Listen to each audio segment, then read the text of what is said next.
ইরানের পরমাণু স্থাপনায় যুক্তরাষ্ট্রের হামলা চালানো নিয়ে কয়েকদিন থেকেই বেশ আলোচনা চলছিল। যুক্তরাষ্ট্র ইরানে সরাসরি হামলা চালাবে কিনা সেটি নিয়েও চলতে থাকে নানা গুঞ্জন।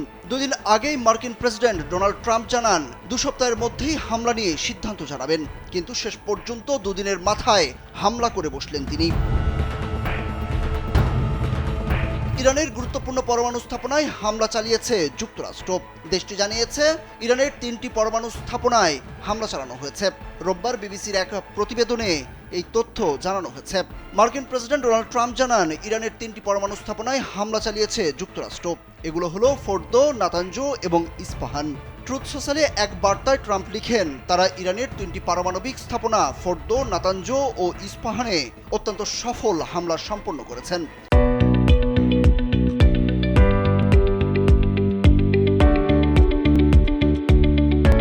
সব বিমান এখন ইরানের আকাশসীমার বাইরে রয়েছে।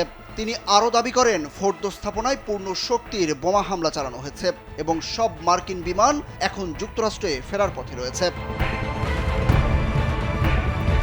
ট্রাম্প লিখেন, আমাদের গ্রেট আমেরিকান যোদ্ধাদের অভিনন্দন। পৃথিবীর আর কোনো সেনাবাহিনী নেই যারা এই কাজ করতে পারত।